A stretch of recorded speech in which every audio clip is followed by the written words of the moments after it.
Hi, I'm Guninder Sidhu and back with another episode of our series Unfolding. This episode is about very important aspect because it is about our own self. It is about self-compassion, self-love. और ये जो feeling है ना self-compassion, self-love की, it is very important for us. Actually हमें we should be very good friend of our own self. जब हमने सारी ज़िंदगी खुद के साथ ही बितानी है तो why to have any kind of enmity or strangeness or alienation towards our own self. हम खुद का अच्छा दोस्त बने. And this is self-compassion. I have seen that many of people, they are actually practicing self-compassion, especially in the Western world. And it is a very good thing. But still I feel that humanity may still many of things are required to be done about self-compassion. Even from the point of view of spirituality, it is very much required to have self-compassion first. एक मेरा बहुत ही favourite Hindi song है जिसे शायद मैंने सब गानों से ज़्यादा सुना है. That is from Hindi movie शोर.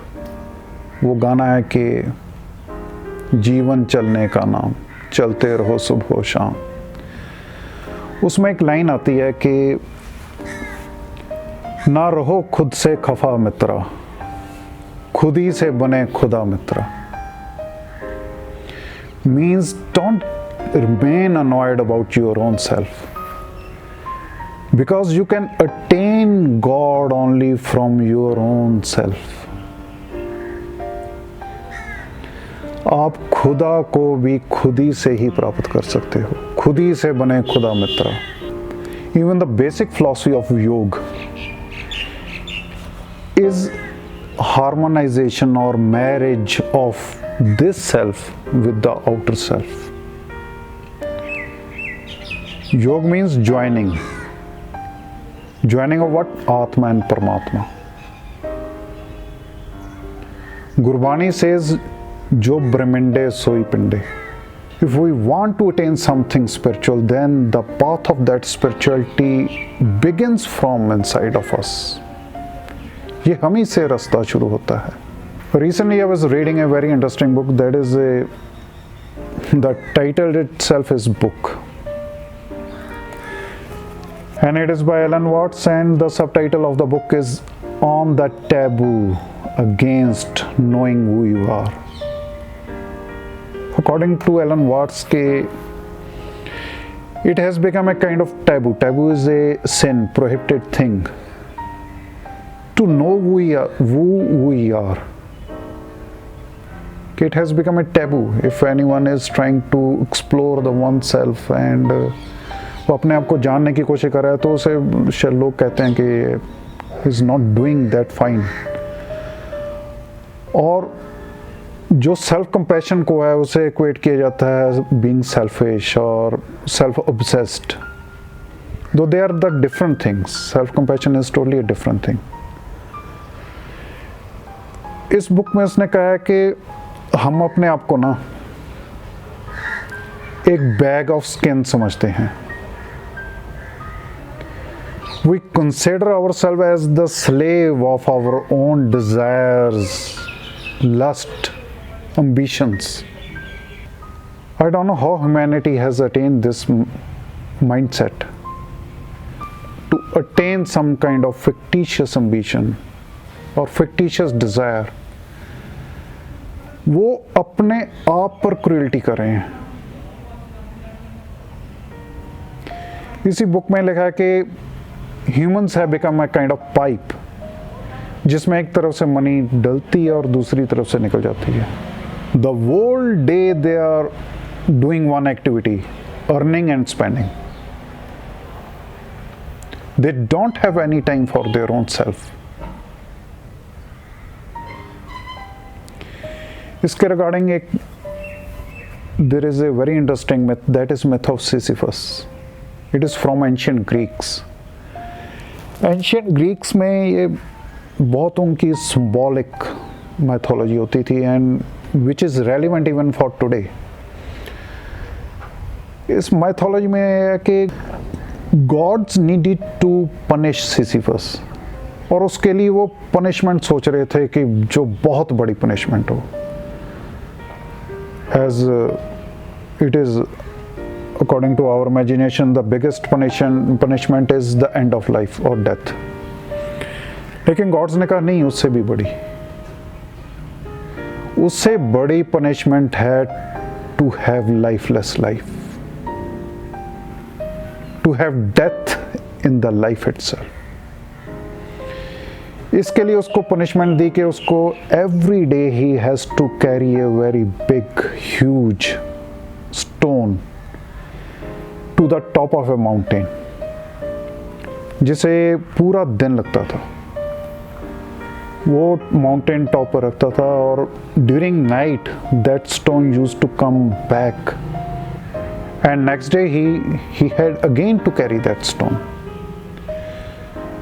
So he had to live that monotonous, that boring life, doing the same activity, fruitless activity again and again and again and again.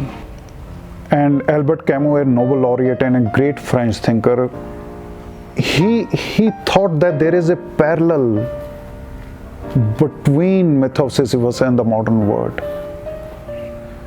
According to him, the modern man, the man, even human being of our time, they are doing the same thing, the monotonous, fruitless thing.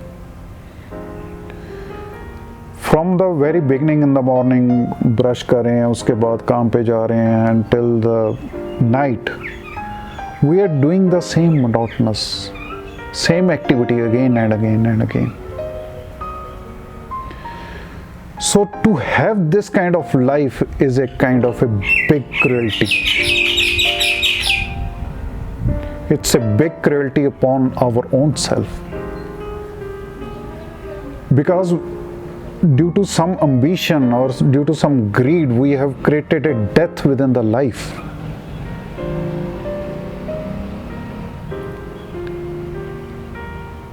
So some self-compassion is required, so that we can live fulfilled life. Our life is not meant for some future and fictitious aim or ambition or greed. It is about living the life what we are. हम खुद के लिए संजीदा ही नहीं है, हम अपने आप को अच्छी तरह से देखते नहीं, अपनी देखभाल नहीं करते. Maximum the self love is confined to self beautification. लेकिन टू हैव फुलफिल्ड लाइफ, जो हम हैं वो एक्चुअली जी पा रहे हैं कि नहीं, जो हमारे पोटेंशियल्स है उसके हिसाब से हम जी पा रहे हैं कि नहीं, ये देखना बहुत ज़रूरी है. सेल्फ कंपैशन का अदर एस्पेक्ट है कि जो हम सोचते हैं, हम गलत सोचते हैं वैसे तो, कि जो हम में कमियां हैं, जो हमारी गलतियां हैं, जो गिल्ट है, वो उसका बर्डन लेकर चलते हैं हम. We keep cursing ourselves. Whereas कोई ह्यूमैनिटी में there is no perfect being. अभी रिसेंटली थ्रू द वर्ल्ड एक बहुत बिग क्राइसिस आया, दैट इज कोरोना वायरस. वैसे क्राइसिस को मैं बेटर वर्ड यूज करना चाहता हूँ, that is correction. Even crisis है something to say, something to teach us. ये कोरोना वायरस के थ्रेट से you know what is happening. Everyone has become conscious about their own health, their own well-being. Now humanity is realizing that this life is very precious. They are adopting several methods of sanitization or keeping themselves away from infection and everything. These are all the aspects of self-compassion. लेकिन मैं ये कहना चाहता हूँ कि हर बार why do we need some kind of threat or external fear to have self-compassion? Why self-compassion can't be our routine?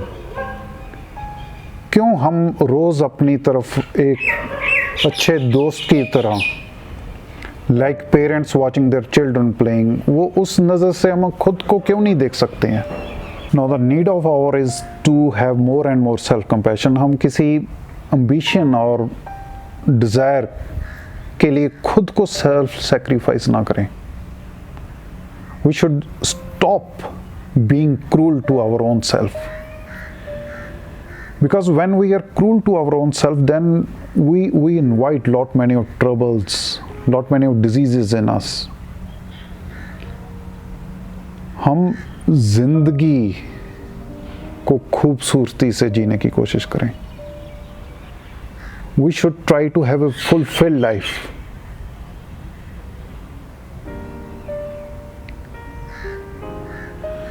खुद को बहुत अच्छी तरह से अपनाएं. To embrace our own self. We have everything. We should stop blaming ourselves for any fault or for any guilt. We should be embracing ourselves every time.